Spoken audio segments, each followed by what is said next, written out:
बिस्मिल्लाहिर्रहमानिर्रहीम। अस्सलाम वालेकुम नाज़रीन, आप यूट्यूब चैनल देख रहे हैं। मैं इमरान खान हूँ। हम यहाँ पे बलूचिस्तान में मौजूद हैं और यहाँ के दोस्तों ने ये ख्वाहिश का इज़हार किया था कि मैं उनकी ये पगड़ी पहन के आज का वीलॉग करूँ। यहाँ पे हम घर बनाने के लिए आए हैं अपने हमवतनों के लिए, और हम 700 मकानात इंशाअल्लाह, ये अच्छी खबर है, 700 मकानात हम बनाने जा रहे हैं। और उसका सामान आज हमने आगाज़ कर दिया लोगों को देने का। लगभग 100 से ज़्यादा लोगों को हमने सामान आज दे दिया है घर बनाने का, उनको फैसिलिटेट कर दिया है। वो कल से अपना घर बनाना शुरू करेंगे, बाकी अगले दिनों में हम देते चले जाएंगे। और इस तरह 700 मकानात 6 अज़ला में बलूचिस्तान के हम बनाएंगे। उसके साथ हम इनके लिए बाकी भी ज़रूरियाती ज़िंदगी का सामान लाए हैं। खैमे हैं, मच्छरदानियाँ हैं, डॉक्टर्स हैं, मेडिकल कैंप लगे हुए हैं। तो एक लंबा चौड़ा इंतज़ाम है। अल्लाह ताला का शुक्र है कि बलूचिस्तान में भी अल्लाह ताला ने हमें इस काबिल बनाया और हमें ये तौफीक दी कि हम यहाँ पर आकर अपने बहन भाइयों का इस मुश्किल वक्त के अंदर हम उनका हाथ थाम सकें। अब आ जाएँ पॉलिटिकल जो खबरें उनकी तरफ। सबसे पहले तो मैं आपको ये बताऊं कि मरियम नवाज़ साहिबा बार बार ये कहती हैं कि उनको सज़ाए मौत की चक्की में रखा गया था। तो मेरी गुजारिश ये है कि उनकी हुकूमत है पाकिस्तान में, वो जाएं जेल में जाकर और दिखाएं कि कौन सी सज़ाए मौत की चक्की है जहां उन्हें और उनके वालिद को रखा गया था। मैंने तो देखी है जगह, मुझे तो पता है कहाँ पर उनको रखा गया था। नैब में उनको जिन कमरों में रखा गया था वहाँ पर क्या सहूलियात थीं वो भी दिखा दें कि सज़ाए मौत की चक्की कौन सी थी जिसमें उनको नैब में रखा गया। वो हाई क्लास जेल के एरियाज़ थे जहाँ पे इनको रखा जाता था। घर का खाना इनको मैसर होता था, एसी, पंखा, फ्रिज, ठंडा पानी, हर चीज़ इनको मैसर होता था। किताबें, बेड, टेबल, कुर्सी, ये चीज़ें इनको मैसर होती थी और वो बेहतरीन इंतज़ामात के साथ रहते थे। मैं आपको ज़िम्मेदारी के साथ कह रहा हूँ। ये आप जेल के किसी भी आदमी से आप पूछ सकते हैं जिससे आपका ताल्लुक़ हो। जब इमरान खान साहब ने ये स्टेटमेंट दिया था कि नवाज शरीफ का मैं एसी उतरवा दूंगा, तो वो स्टेटमेंट क्यों दिया था? एसी लगा हुआ था तो उतरवा दूंगा ना। और बाद में पूरा पाकिस्तान चीख रहा था कि नाना मियाँ साहब का एसी मत उतारना, तो नहीं उतारा। तो जिस तरह की सूरत हाल में ये रह रहे थे, आधे से ज़्यादा पाकिस्तान ऐसी बुनियादी सहूलतों से महरूम है जो सहूलतें इनको जेल में मैसर थीं। और जिसको ये सज़ाए मौत की चक्की कहते हैं अभी अपने पॉलिटिकल नंबर गेन करने के लिए, ज़रा जाकर उसको देखें और लोगों को दिखाएं कि किसको ये सज़ाए मौत की चक्की कहते हैं। और जिस जगह पे ये रहते थे वो तो वीवीआईपी किस्म की जेल थी।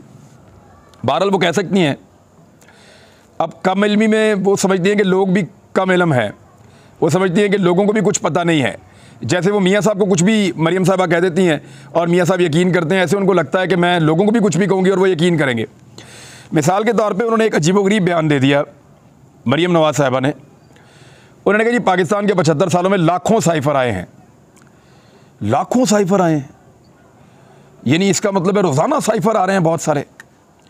ऐसे तो नहीं होता, लाखों साइफ़र तो नहीं आते। लेकिन मरियम नवाज़ साहिबा के बकौल लाखों साइफ़र आए, उनमें से एक भी गुम नहीं हुआ। ये वो बहुत ज़िम्मेदारी के साथ कह रही हैं। तो अभी जो साइफ़र मौजूद है उसकी एक कॉपी अगर गायब है या आपको लगता है कि वो कोई ले गया उठा के प्राइम मिनिस्टर वाली, तो फिर आप जो दूसरी कॉपी मौजूद है उसके ऊपर तहकीकात करवा लेंगे साइफ़र के अंदर क्या सच है क्या झूठ है। सुप्रीम कोर्ट ऑफ पाकिस्तान में जाइए, वहाँ पे वो पड़ा हुआ है, तहकीकात करवाइए, पता चल जाएगा रिजीम चेंज ऑपरेशन पाकिस्तान में कैसे हुआ। और मरियम नवाज़ ने एक ऐसी बात की है अजीबोगरीब कि मैं हैरान हो गया कि प्राइमरी पास बच्चे को भी पता है कि साइफ़र कहाँ से आया था, लेकिन मरियम नवाज़ को नहीं पता। मरियम नवाज़ ने बयान दिया है आज दुनिया के ममालिक पाकिस्तान को साइफ़र भेजने से डर रहे हैं। साइफ़र जो है वो ऐसे जैसे कोई पेपर है ऐसा जो दुनिया भेजती है, या कोई ऐसा क्रेडिट है जो दुनिया आपको देती है। शायद मरियम नवाज़ साहिबा को ऐसा लगता है कि साइफ़र कोई इंपोर्ट करने वाली चीज़ है या दुनिया पाकिस्तान में एक्सपोर्ट करती है। और भाई साइफ़र एक ऐसी डॉक्यूमेंट है जिसका दुनिया के दूसरे ममालिक से कोई ताल्लुक़ नहीं है। एक प्राइमरी पास बच्चे को भी पता है, जो बात मरियम नवाज़ को नहीं पता। मरियम नवाज़ कह रही है कि दुनिया के ममालिक पाकिस्तान को साइफ़र भेजने से डर रहे हैं। साइफ़र एक ऐसा डॉक्यूमेंट होता है जो आपके अपने मुल्क का सफ़ीर, जो आपका अपना ब्यूरोक्रेट होता है, वो दूसरी दुनिया के साथ मिलकर जो अखज़ करता है उसके ऊपर वो एक कोड के साथ एक डॉक्यूमेंट जारी करता है जिसको साइफ़र कहते हैं। और उसमें एंड पे वो रिकमेंडेशन भी दे देते हैं बाद औक़ात। साइफ़र पाकिस्तान का अपना डॉक्यूमेंट होता है। जिस मुल्क को साइफ़र मौसूल होता है वो उस मुल्क के अपने लोग साइफ़र भेजते हैं। दूसरे ममालिक पाकिस्तान को क्यों साइफ़र भेजेंगे? क्या डोनाल्ड लू पाकिस्तान को साइफर भेजेगा? ये साइफर असद मजीद ने भेजा था। मेरे ख्याल में मरियम नवाज साहिबा को थोड़ा सा गाइड करना चाहिए। उनकी पार्टी में जो पढ़े लिखे लोग हैं, जिन्होंने अपना वक्त कॉलेज स्कूल में अच्छे तरीके से गुजारा है, उनको चाहिए कि वो मरियम नवाज साहिबा के पास जाएं, बैठकर उन्हें बताएं कि साइफर एक्चुअली होता क्या है, इसके स्पेलिंग क्या है, ये किस तरीके से लिखा जाता है, किस तरीके से ये सारा प्रोसीजर होता है, कैसे ये वजारत खारजा को आता है, फिर वजारत खारजा से कैसे ये किस किस जगह पे जाता है और इसकी कितनी कॉपीज़ होती हैं, वो कहाँ कहाँ मौजूद होती हैं, इसकी क्या अहमियत होती है, इसके कोड्स की क्या अहमियत होती है। ये सारी बातें मरियम नवाज साहिबा को ट्यूशन पढ़ाई जानी चाहिए, उनको बताया जाना चाहिए। वरना ये इस तरह के बयान देके तो वो प्राइमरी के बच्चों के सामने अपनी बेइज्जती करवा रही हैं कि दुनिया के मुल्कों ने हमें साइफर भेजने से वो डर गए हैं और वो अब हमें साइफर नहीं भेज रहे।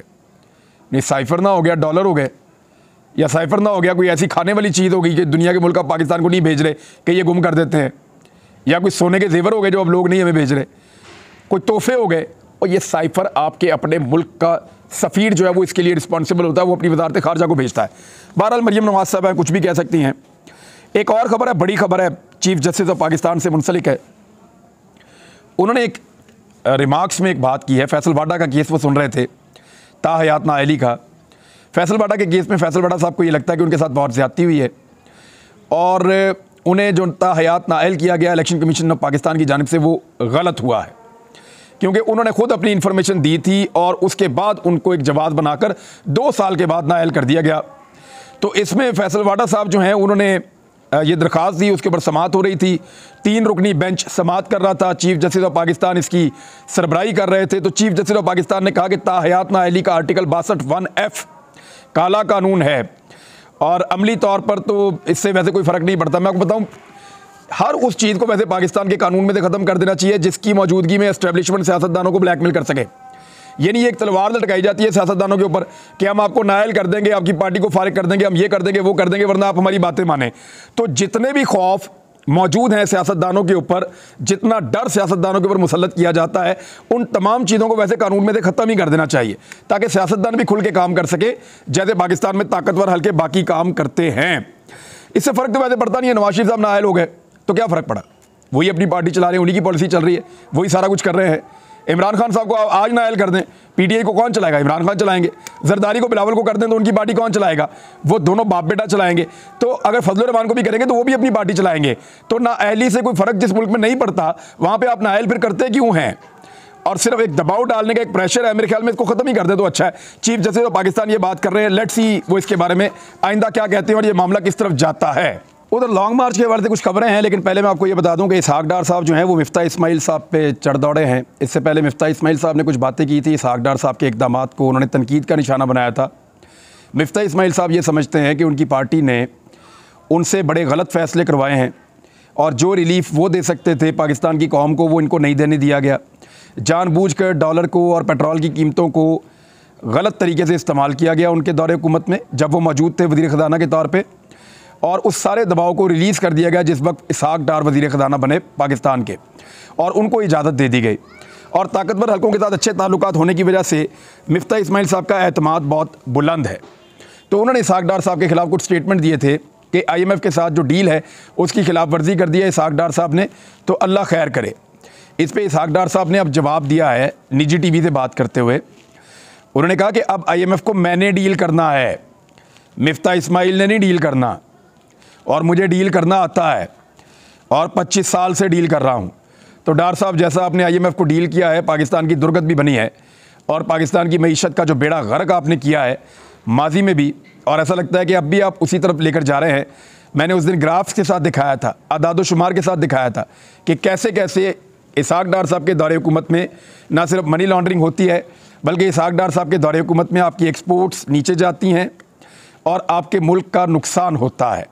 हर मरतबा आपके मुल्क का नुकसान होता है, पाकिस्तान का खसारा बढ़ता है और ज़र मुबादला के ज़खायर कम होते हैं। ये खूबी इसहाक डार साहब की है और वो हमेशा इसी तरह करते हैं। बहरहाल इसहाक डार साहब से इस मरतबा भी कोई ज़्यादा उम्मीद नहीं है, लेकिन उन्हें ये लगता है कि मिफ्ता इस्माइल साहब लाइन क्रॉस कर रहे हैं और उन्होंने उनके खिलाफ बयान देना शुरू कर दिया है। ये लड़ाई एक्चुअली जो है ये शहबाज शरीफ और मरियम नवाज़ की लड़ाई है, जिसको मिफ्ता इस्माइल और इसहाक डार लड़ रहे हैं।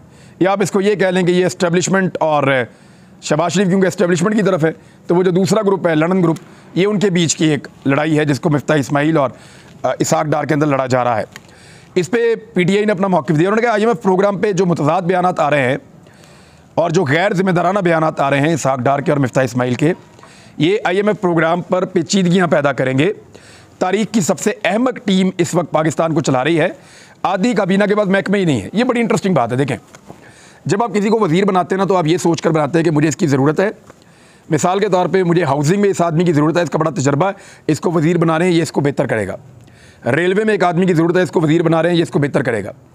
पहले वजारत मौजूद होती है, फिर उसका वज़ीर लाया जाता है, फिर उससे काम लिया जाता है।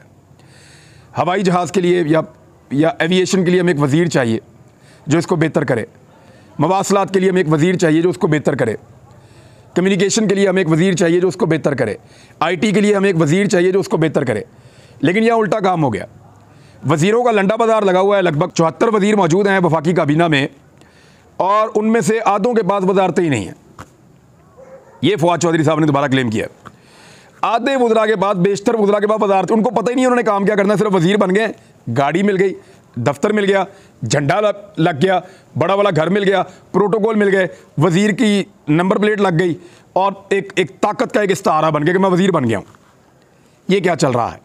ये तो वज़ीरें बांटने, वजारतें बांटने वाला काम हो गया। यानी वजारत दी जाती है काम करने के लिए, इधर वजारत दी जा रही है करने के लिए काम ही नहीं है। यानी लंडा बाजार वजारतों का खुला हुआ है। 74 वज़ीर हैं और वजारतें 40 भी नहीं हैं। आधों के पास जो है वो महकमे ही मौजूद नहीं है। ये ऐसे चल रहा है पाकिस्तान।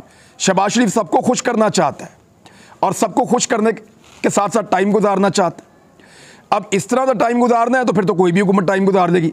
इमरान खान साहब ये करते कि MKM के 7 बंदों को वज़ीर बना देते, काफ लीग के 4 बंदों को वज़ीर बना देते और बलूचिस्तान अवामी पार्टी के 4 बंदों को वज़ीर बना देते। वो सिर्फ ये 12-13 वजारतें ज़्यादा दे देते, कभी भी इमरान खान की हुकूमत ना जाती। लेकिन वो रजीम चेंज ऑपरेशन होना था और उसके लिए ताकतवर हलकों को बहुत सारा कुछ करना भी पड़ा, तो वो रजीम चेंज ऑपरेशन तो मुकम्मल हो गया। बहरहाल ये इस हुकूमत की कारकर्दगी है और अब वो लॉन्ग मार्च को रोकना चाह रहे हैं और उसके लिए कुछ हिकमत-ए-अमली बनाई है। मीटिंग की गई, उसमें रेंजर्स शामिल थी और रेंजर्स के हेड थे और पुलिस थी और वजारत दाखिला के लोग थे। इन्होंने तय किया कि इस्लामाबाद में लॉन्ग मार्च को नहीं आने देंगे। वैसे लॉन्ग मार्च मेरी इत्तला के मुताबिक शायद लॉन्ग मार्च इस्लामाबाद में आना भी नहीं चाहता। वो इस्लामाबाद में आए बगैर बहुत कुछ कर सकते हैं और लॉन्ग मार्च को रोकने के लिए फ़ौज को इस्लामाबाद में तैनात करने का फ़ैसला किया गया। आर्टिकल 245 के तहत FC को तैनात किया जाएगा, रेंजर्स को, सिंध पुलिस को और इस्लामाबाद पुलिस को। और अपने आप को धोखे में ये कहकर रख रहे हैं कि 15 से 20 हज़ार मुजाहिरीन आएंगे, इससे ज़्यादा नहीं आएंगे। उधर इमरान खान साहब ने कहा कि मुझे मालूम है और मैं जानता हूँ कि 25 मई को किसके कहने पर हमारे ऊपर शेलिंग हुई है। देखिए, मैंने आपको पहले भी कहा है कि पुलिस के कहने के ऊपर इतना ब्रूटल जो है वो टॉर्चर नहीं हो सकता। ऐसी हुकूमत की, ये हुकूमत के कहने के ऊपर पुलिस ये सारा कुछ नहीं कर सकती, ऐसी हुकूमत के जिसने रहना ही नहीं है। तो इमरान खान साहब को पहले भी शक था कि बहुत ताकतवर लोगों ने, और उनके पास शवाहिद भी उनके बकौल मौजूद हैं और उनके साथियों के बकौल, और वो लोग इसके इशारे भी देते रहते हैं कि बहुत ताकतवर लोगों ने हुक्म दिया था पुलिस को, जिसकी वजह से पुलिस ने उनके ऊपर 25 मई को टॉर्चर किया है।